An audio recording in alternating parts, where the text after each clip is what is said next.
Ugh. Oh, I got the grounds. Oh. So you finally bought it. You finally got your dream camera. You've been saving up for months and months and months and months, and now you finally saved up enough to buy it. And then you realize, wait, this thing came with a kit lens. And this shit is ass. Okay, don't panic. It's fine. We just find a better lens. Surely it can't be that expensive. And then you see it. What the fuck? These lenses are more than my camera. Well, I can't make lenses cost any less for you. I can't explain to you why they cost so much and what to look out for when buying a new lens. And at the end, I'll even give you a few suggestions on some solid beginner lenses that don't cost a fortune, but they're still pretty good. I'm gonna split this first part up into 5 different categories as to why lenses cost so damn much. First up, we gotta talk about the optics. Camera lenses are the product of extreme precision engineering. Each lens is an extremely complex assembly of several glass elements. Each one is ground and polished down to a micron level accuracy. Yeah, I had to look that one up. A micron level is a unit of length equal to 1/1,000,000th of a meter. Also, I think also known as a micrometer. These elements have to work perfectly together to produce sharp aberration-free images. And for those who may not know, aberration or chromatic aberration is the color distortion that sometimes happens along the edges of certain objects and images. One example is this picture with some trees. You can see that around the branches it's really noticeable. A lot of times it comes out as purplish. This is also known as color fringing. I've always known it as chromatic aberration. So creating a lens that doesn't have chromatic aberration can jack up the cost like crazy. The process of manufacturing these elements to the precision that they require is both labor intensive and requires a lot of high-end materials. So that alone drives up the cost. Next we have coatings, which I'm gonna be honest, I had no idea was even a thing until I started doing research on this. Modern lenses use coatings. These are used to reduce reflections, lens flare, and ghosting. These coatings are crucial to get high quality images, especially in harsh lighting conditions. Lens coatings serve multiple purposes, enhancing both light transmission and selective light filtration. They use coatings like this in stuff like eyewear and glasses and stuff like that to reflect harmful ultraviolet light. It's kind of the same idea with lenses as it is with a lot of glasses. Additionally, a lot of these coatings can actually be designed to permit only certain wavelengths of light to pass. I had no idea that was a thing. I don't know how that works. So obviously the technology behind these coatings are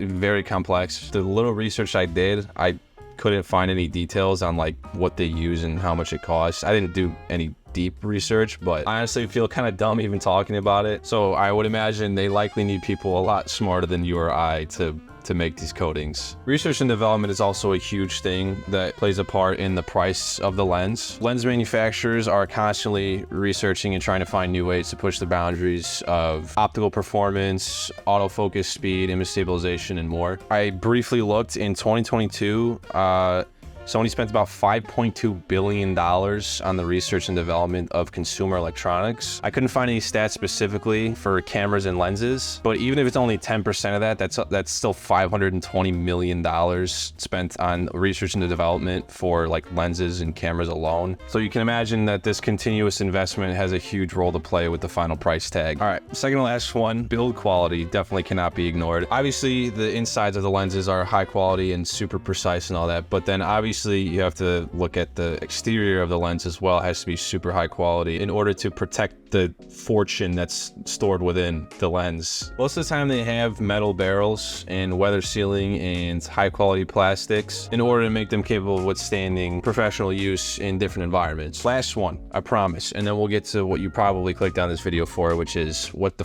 do I do about this? The last thing is brands and markets. A lot of times what you pay for is brand name, unfortunately. Huge well-known brands like Canon, Sony, and Nikon often price their lenses higher due to their established reputation for quality and performance. For example, a lens like the 24-70 f2.8 is about $1,000 on Sigma's website, while the same lens, not the Mark II, but Sony's 24-70 is about $1,700. Obviously, the lenses aren't one-to-one identical in terms of like quality, but part of that extra $700 you're paying for is literally just because it's Sony. And while Sigma is a great brand, they're still, in terms of reputation, they're still not on the same level as Sony. You also have to realize that a lot of the more expensive lenses are not technically designed for you. They're probably designed for professionals, to put it bluntly. So a brand like Sony or Canon is not trying to sell their $2,000 or $3,000 lens to a, I don't know, average consumer, I would say. They're trying to sell it to like the big boy professionals that can afford it. So that's a big part of it too, is they're not necessarily worried about making the price cheaper for, how do I say this without sounding like a dickhead? They're not necessarily making the price for someone like me or someone like a beginner. They're making it for someone who is a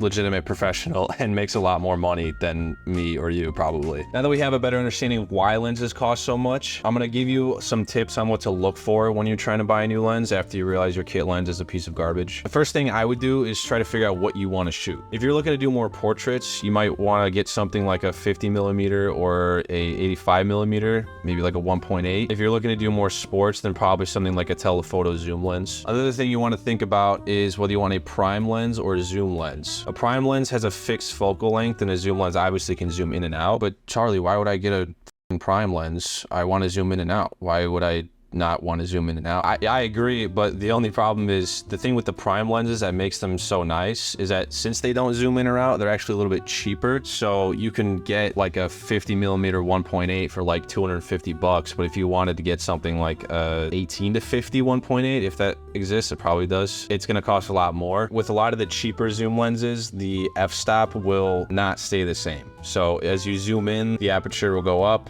your picture will get darker. Sometimes that's annoying. It's definitely annoying for video. Pictures, maybe not so much, but you're not going to be good in low light situations. Whereas a prime lens can end up being a little bit cheaper because you don't have the zoom feature, but you still get that nice quick aperture. It's good in low light situations, good bokeh, etc., etc. So you just kind of have to prioritize whether you want to sacrifice the f-stop for the zoom or the zoom for the f-stop, basically. So like I said before, zoom lenses are perfect for versatility. So if you think you might want a zoom lens, you want to check to see if the one you're looking at has a fixed aperture or not. For example, with my old piece of shit telephoto lens, it went from 55mm to 210mm, and I think at 55 it could do like 4.3, I think. And then if you zoomed all the way in, it will go all the way up to like 6.3. And as you do that, it gets darker. So if you're doing videos and you want to like zoom in, it kind of sucks because the video gets darker and it's not too great in low light conditions as well. So you have the versatility of the zooming in and out. You don't have the versatility of low light conditions or zooming in and out on video because it might look kind of doo-doo. So you might want to look at a lens that's has a fixed aperture. So as you zoom in and out, the aperture stays the same. You don't have to worry about it getting darker. It's great for low light conditions. The only issue with a fixed aperture zoom lens is that it's going to cost probably a lot more. So another thing you want to look out for is the sharpness of the images that the lens can produce. I won't go too much into detail because I don't really know what I'm talking about here. The only thing you really need to know is that certain lenses have better, more premium glass, and that makes the images sharper and less distorted. If you're just looking to do like Instagram posts, I don't think that's something you really need to worry about. But if you're looking to do more professional work or like prints or something like that, I would definitely try and find something with a lot sharper glass to make sure that as you blow the image up, or if you're selling it, it won't lose its sharpness and you won't notice that it's a cheap lens. And then one last thing you should look for is if the lens has in-lens stabilization or optical stabilization. I think it's called OSS. I made this mistake one time because I got this beautiful 50mm Sony lens, 1.8 lens, also known as the Nifty 50.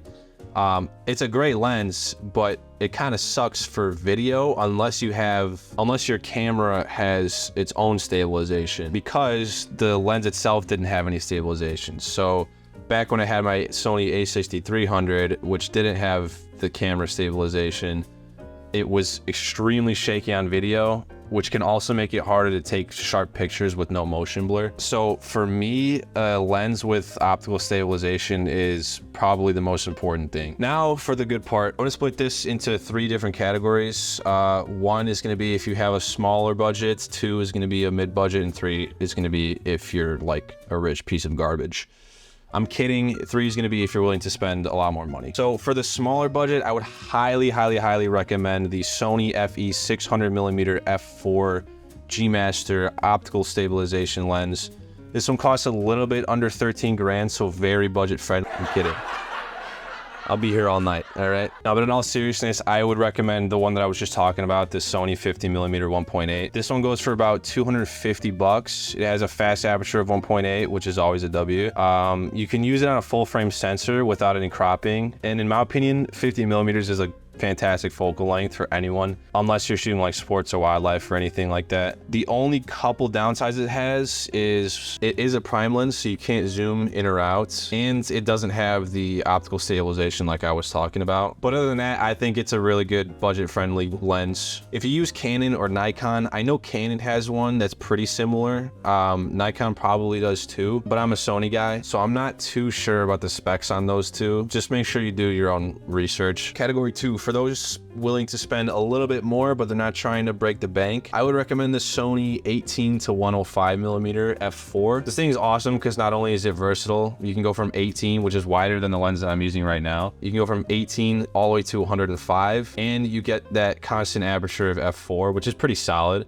It's not 2.8, but it's still pretty solid. It has optical stabilization, which is always a win. The only kind of big downside that I see with this thing is it is a crop sensor lens, so it's meant for a crop sensor camera. So if you have a full frame, you're going to be shooting cropped. You don't really have a choice, but if you have a crop sensor, it's perfect. This one will run you about 650 bucks, so a little bit more, but also not a bajillion dollars. And lastly, for those who are rich pieces of shit, I'm kidding. I'm not rich, but I have this lens. For those with a little bit of a higher budget, I recommend the Sigma 24 to 70mm 2.8. This lens is the one I'm shooting with right now. I'm at 24mm right now. I love this thing. I think it's awesome. It's got a versatile focal length, obviously from 24 all the way to 70. It's got that constant aperture I was talking about, so it doesn't get darker as you zoom in.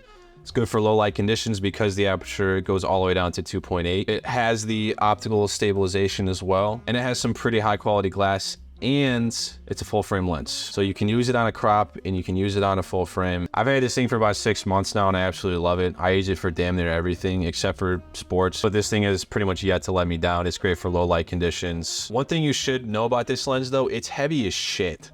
Like this thing literally, when it's on my camera, this camera is a solid like 5 pounds. Like I could be wrong on that, but it feels heavy as shit. Honestly, like I have this thing right here, and I mean, you know how big this thing is.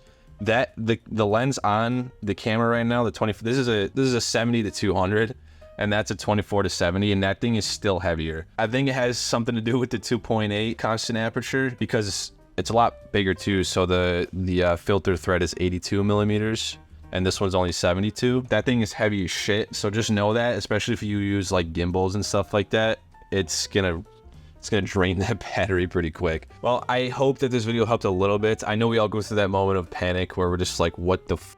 Like, I just bought this like $1,000 camera and now I'm looking at lenses that are like the same price, if not more. But the goal of this video is pretty much just to help you understand why they cost so much, and obviously to give you some direction on what you should be looking for with a new lens. Also, thank you for watching to the end of this video. If you want to see more like these, leave a like or comment. I'll gladly make more. I'm probably going to make more whether you do or don't. This is like the second time I made a video like this where I'm speaking off of a script and talking to the camera. Not a huge fan of it, but I want to get better at it because I do want to make more videos like this and help people out. So, but yeah, thank you. I'll see you next time.